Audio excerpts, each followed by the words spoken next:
교사로서 난폭한 행동을 하는 아이를 어떻게 다루어야 할까요? 2024년 5월 29일 수행법회. 안녕하세요. 두북 수련원의 아침이 밝았습니다. 스님은 새벽 기도와 명상을 마친 후 아침 일찍 농사일을 하며 하루를 시작했습니다. 텃밭에서 상추를 수확하고 상추밭을 정리했습니다. 수확한 상추는 서울 공동체 대중들에게 보내기 위해 박스로 포장을 한 후 농사일을 마쳤습니다. 오전 10시부터는 정토회 회원들이 모두 화상회의 방에 입장한 가운데 수행법회 생방송을 시작했습니다. 먼저 6.13만인 대법회 준비사항에 대해 정토회 대표님이 발표한 후 지난주 일주일 동안 정토행자들이 어떤 활동을 했는지 5분 동안 영상을 시청했습니다. 이어서 대중이 선배의 예로 법문을 청하자 스님이 인사말을 하고 궁금한 점에 대해 질문을 받았습니다. 오늘은 5명이 스님에게 질문하고 대화를 나누었습니다. 그중 한 명은 초등학교 교사인데 스트레스에 지쳐 회의감이 든다며 어떻게 하면 좋을지 스님의 조언을 구했습니다. 교사로서 난폭한 행동을 하는 아이를 어떻게 다루어야 할까요? 저는 초등교사로 1학년 담임을 맡고 있습니다. 저희 반에 한 학생이 주의가 산만하고 물건을 던지거나 짜증이 난다는 말투로 소리를 지르는 행동을 해서 지도에 어려움이 있습니다. 다른 아이들도 그 아이의 난폭한 행동에 괴로워하고 있습니다. 그 학생의 아버지와는 대화가 이루어지고 있지만 그 학생의 어머니는 교무실에 전화로 항의를 하는 등 전례가 있어 소통하는데 매우 조심스럽고 움츠러드는 마음이 듭니다.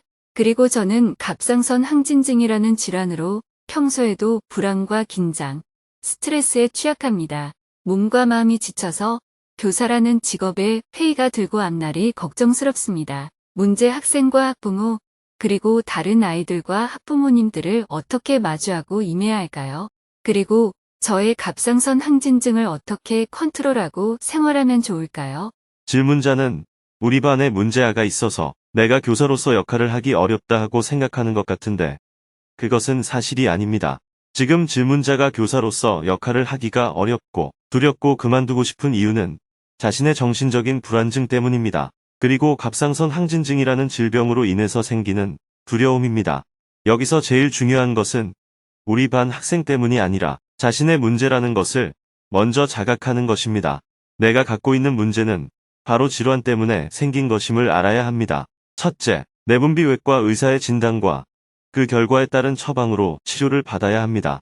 그 치료법이 약을 먹는 거라면 약을 정기적으로 먹어줘야 하고 음식을 가려 먹어야 한다면 음식을 가려 먹어야 하고 휴식이 필요하다면 휴식을 취해야 하고 운동이 필요하다면 운동을 해야 합니다.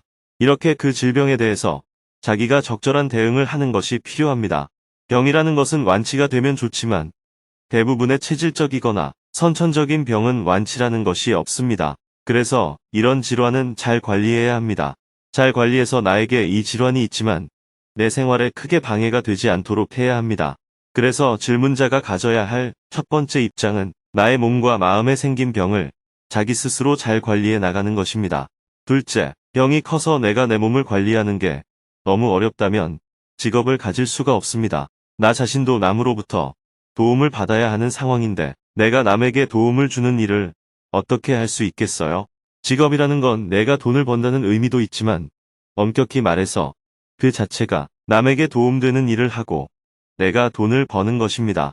남에게 도움되는 일을 할 자신의 여력이 안 된다거나 질환이 심하면 직장을 그만두고 자기 치료에 전념해야 합니다.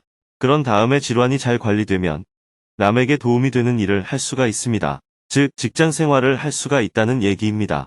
그런데 직업 중에 이 질병을 갖고서는 도저히 하기 어려운 어떤 직업이 있다면 그 직업은 피해야 합니다. 그래서 내가 전공을 살려서 구한 이 직업이 현재 나의 건강 상태를 갖고도 할 수 있겠느냐가 점검이 되어야 합니다. 첫째는 내 몸과 마음을 잘 관리해야 하고 둘째는 내 몸과 마음의 상태가 직장에서 일을 하면서 관리가 되겠는지를 점검해야 합니다. 직장 생활을 하면 내 몸과 마음에 병이 더 악화하여서 의사가 이 상태로는 다른 일을 못한다고 하면 아까워하지 말고 그만둬야 합니다. 그런데 잘 관리하면 아주 특별한 직업이 아닌 이상 무리가 없다고 한다면 직업을 가져도 좋습니다. 그러면 학교 선생님은 무슨 일을 해야 할까요? 우선 아이들을 가르치는 일을 해야 합니다. 이것은 전체 업무의 80%를 차지하는 주 업무입니다. 학교 선생님이 아이들을 가르치는 데는 수업 시간에 가르치는 것과 가르치기 위해서 사전 준비를 하는 것이 필요합니다. 또 가르치기만 한다고 되는 게 아니고 그 안에는 아이들을 관리해야 될 일이 있습니다. 그런데 이것만 있는 게 아니에요. 앞에 나열한 일들과 관계해서 교장 선생님께 보고서를 내야 하는 행정일이 있습니다. 또 학생을 지도하는 것과 관련해서 학부모와 관계를 맺어야 할 일이 있습니다. 그런데 어떤 선생님들은 학생만 딱 가르치라면 내가 가르칠 수 있겠는데 다른 일들이 너무 많아서 못하겠다 하고 말하기도 합니다. 그런데 교사라는 직업에는 이 모든 게 다 포함되어 있는 거예요. 학생만 가르치겠다고 하면 안 되고 이 모든 것이 교사에게 주어진 기본적인 역할입니다. 그럼 아이들을 가르칠 때는 어떻게 가르쳐야 할까요? 내가 아이들을 잘 가르치는 것도 필요하지만 아이들이 공부할 수 있는 조건을 선생님으로서 만들어줄 책임이 있습니다. 마당에서 가르치면 안 되고 교실에서 가르쳐야 한다든지 적절한 교육시설이 있어야 한다든지 너무 소음에 노출되면 안 된다든지 이렇게 아이들의 안전과 아이들이 수업에 집중할 수 있는 학습권을 선생님이 보장해 주어야 합니다. 동시에 가능하면 아이들 한 명 한 명의 처지에 맞게 지도해야 합니다. 즉 맞춤형으로 지도를 해야 합니다. 공부 못하는 아이는 그 아이의 눈높이에 맞춰 가르쳐야 하고 공부 잘하는 아이는 잘하는 아이의 요구에 맞게끔 수업을 지도해야 합니다. 아이의 학습권을 보장하고 그 다음에 각각의 아이에게 맞춤형으로 적절히 학습을 지도해 나가야 합니다. 그런데 질문자가 맡은 학생과 같이 감정 관리가 안 되는 아이가 한 명쯤은 있기 마련이지요. 그때 질문자는 교사로서 수업만 가르치면 되는 게 아니고 그 아이도 가능하면 학습할 수 있도록 배려를 해야 합니다. 그 아이의 처지에 맞도록 배려하는 것이 하나의 일이지만 동시에 나머지 아이들이 수업할 수 있도록 학습권을 보장하는 것도 교사인 질문자가 해야 할 일입니다. 그중 하나만 하면 되는 게 아니라 둘 다 해야 합니다. 그럼 그 아이는 어떤 이유로 감정과 행동 조절이 안 되는 걸까요? 질문자는 그 아이가 좋다 나쁘다는 식으로 접근해서는 안 됩니다. 그 아이는 어떤 문제로 인해 다른 아이들과 같이 생활하는데 어려움이 있는지 살펴봐야 합니다. 이 아이는 자기 감정 조절이 안 된다. 이 아이는 신체적으로 약하다. 이 아이는 지적으로 장애가 있다. 이런 어려움이 있다는 것이 확인되면 상황에 맞춰 도와줄 수밖에 없습니다. 사람은 누구나 다 감정이 들뜨면 욕도 할 수 있는데 이 아이는 조금 심해서 병으로 진단될 정도라면 아이를 병원과 연결해서 진찰받고 치료를 받을 수 있도록 도와줘야 합니다. 그런데 학부모 중에는 자기 아이의 상태를 모르는 경우가 가끔 있습니다. 학부모에게 문제를 제기하면 죄송합니다. 제가 아이를 데리고 병원에 가서 검진해보고 결과를 말씀드리겠습니다. 이렇게 대답하면 가장 좋지요. 그런데 우리 아이가 문제라고? 정신병이라고? 이러면서 시비하고 갈등을 일으키는 사람도 있습니다. 모든 사람이 그렇다는 게 아니라 이런 사람도 있다는 걸 알고 대응해야 합니다. 이럴 때는 가능하면 교장 선생님과 얘기해서 학습에 집중하지 못하는 문제에 대해서는 질문자보다 좀 더 전문적 지식을 갖춘 상담사에게 알려야 합니다. 만약 그런 사람이 없다면 교장 선생님과 어떻게 하면 좋을지 의논을 한 후에 학부모에게 연락을 해야 합니다. 연락은 담임 선생님보다는 가능하면 상담 선생님이나 교장 선생님이 하는 게 좋습니다. 그런데 그 사람들이 안 하겠다면 그땐 질문자가 할 수밖에 없지요. 그럴 때 아이를 위해서 한다는 마음이 있어야지 이런 아이 때문에 힘들다고 생각하고 스트레스가 쌓이면 학부모와 대화하다 싸우게 됩니다. 그러고 나면 교사를 그만두고 싶다는 감정에 휩싸이게 됩니다. 그래서 질문자는 이런 아이가 있는 것 자체를 문제 삼으면 안 됩니다. 이런 아이를 어떻게 치료해서 제대로 성장할 수 있도록 도울 것인가 하는 것이 교사의 일이라고 받아들여야 합니다. 교장 선생님이 접촉하든 상담 선생님이 접촉하든 아니면 질문자가 접촉하든 이 모든 것은 다 아이를 위해서입니다. 하지만 학부모는 오해할 수는 있다는 걸 알아야 합니다. 이럴 때는 맞대응하지 말고 부모가 아이의 상태에 대해서 잘 모르는구나 하고 이해해야 합니다. 어떻게 학부모가 돼서 그것도 모르나 하고 생각하면 안 됩니다. 등잔 밑이 어둡다고 가까이 있으면 또 모를 수가 있어요. 이렇게 차분하게 설득해서 치료받도록 하는 길이 하나 있습니다. 둘째, 치료받을 수준까지는 아니라면 그 아이를 다른 아이와 동등하게 대하는 것이 바람직하다고 생각하면 안 돼요. 그 아이에게는 어떤 부족함이 있는 것이기 때문에 그 아이에 맞게끔 지도를 해야 합니다. 그걸 어렵게 생각할 필요가 없어요. 가능하면 아이가 치료될 때까지 그 수준에 맞게끔 대응을 해줘야 합니다. 이런 보살핌이 다른 아이들과 균형이 맞지 않게 되는데 그때는 아이들에게 이 아이는 자신의 감정 조절이 안 되기 때문에 여러분이 이해해 주세요 하고 이야기해야 해요.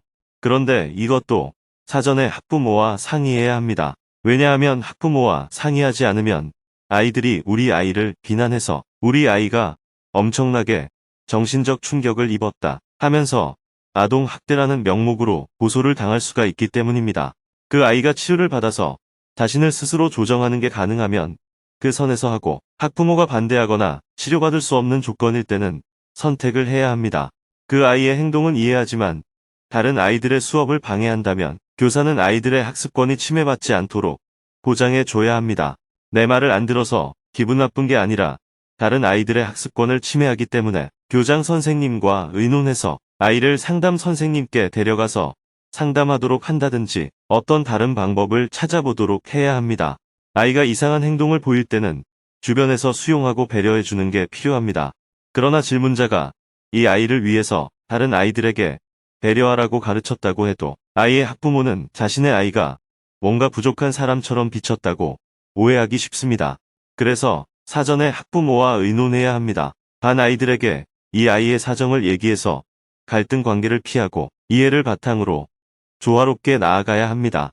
잘 안 된다면 다른 방법으로 교장 선생님에게 보고해서 특수반으로 격리하거나 전학을 가게 하는 방법도 강구해 볼 수 있습니다. 왜냐하면 다른 아이들도 보호해야 하기 때문입니다. 이렇게 여러 방법을 강구해서 문제를 풀어나가야지 질문자가 두려워할 이유가 없습니다. 아이가 내 말을 안 듣고 말썽을 부려서 귀찮다고 생각하지 말고 애정을 가지고 바라봐야 합니다. 그러나 그 애정이 지나쳐서 다른 아이들의 수업에 방해가 되는 일까지 용인해서는 안 됩니다. 이런 관점으로 교장 선생님과 선배 선생님에게 조언을 구하고 또 학부모와 의논해서 지혜롭게 풀어나가는 게 교사의 역할입니다. 수학이나 영어를 가르치는 게 교사의 역할이 아니에요. 이런 문제를 해결하는 일이 다 교사의 역할에 해당합니다. 그런데 이 모든 일을 내가 다 해결한다고 생각해서도 안 됩니다. 이런 관점으로 해결해 나가되 해결이 될 때도 있고 안 될 때도 있다는 사실을 알아야 합니다. 여러 방법으로도 해결이 안 될 때는 어떻게 하면 될까요? 세상이 어떻든 일단 내가 살고 봐야 합니다. 이 아이 문제로 짜증내거나 수업을 내팽개치지 말고 시끄러운 속에서도 다른 아이들에게 최선을 다해 수업을 해나가야 합니다. 왜냐하면 앞으로도 이런 일은 항상 있을 것이기 때문입니다. 감정 조절이 안 되는 정신적인 문제를 가진 아이들이 전체의 약 10에서 20%가 됩니다. 한 반에 20명 정도가 있다고 하면 그중 두세 명이 정신적인 문제가 있다고 봐야 해요. 어쩌다가 없을 수도 있고 또 더 많을 수도 있지만 평균 두세 명은 있다고 봐야 합니다. 그래서 이게 힘들다면 교사라는 직업을 그만둬야 합니다. 있을 수밖에 없는 일인데 없기를 바라면 안 된다는 말이에요. 그런 관점으로 이런저런 방법을 찾아서 해결해보고 경험이 쌓이면 노하우를 담은 책을 한번 써보는 게 어때요? 다른 선생님들한테 베스트셀러가 될지도 모르잖아요. 이런 일을 힘들어하면 상처가 되어서 교사를 그만두고 싶어집니다. 그러나 다각도로 연구하고 대응해서 방법을 강구해 나가면 오히려 교사로서의 능력을 키우게 됩니다. 그래서 꼭 나쁘게만 볼 게 아닙니다. 게다가 이런 일은 앞으로 교사가 피해갈 수 없는 일이에요.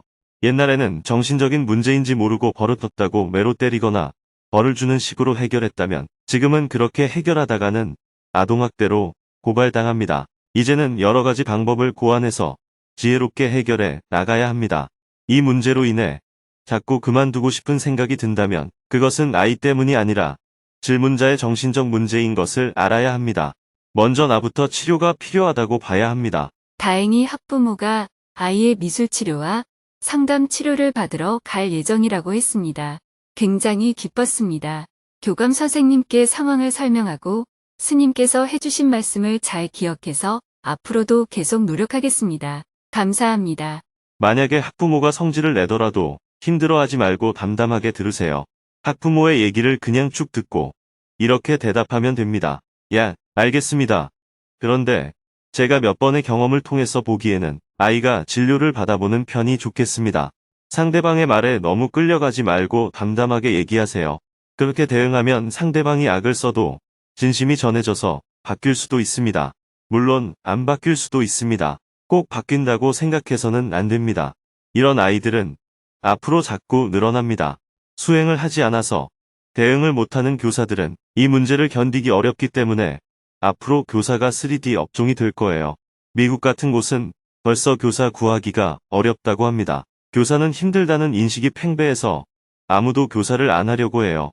그러나 아이들이 바른 길로 가는 모습을 지켜보는 일은 보람되고 재미있는 일입니다. 이렇게 자꾸 재미를 붙여서 해야 합니다. 계속해서 질문들이 이어졌습니다. 충분히 대화를 나누고 11시가 넘어서 생방송을 마쳤습니다. 방송실을 나온 스님은 두북 수련원을 방문한 도법 스님과 지용 스님 일행과 경주 남산으로 향했습니다. 오후에는 경주 남산을 함께 순례한 후 손님들을 배웅하고 하루 일과를 마쳤습니다. 내일은 문경 수련원으로 이동하여 동남아 스님들의 정토회견학 프로그램인 아이넵 스터디 투어를 시작할 예정입니다.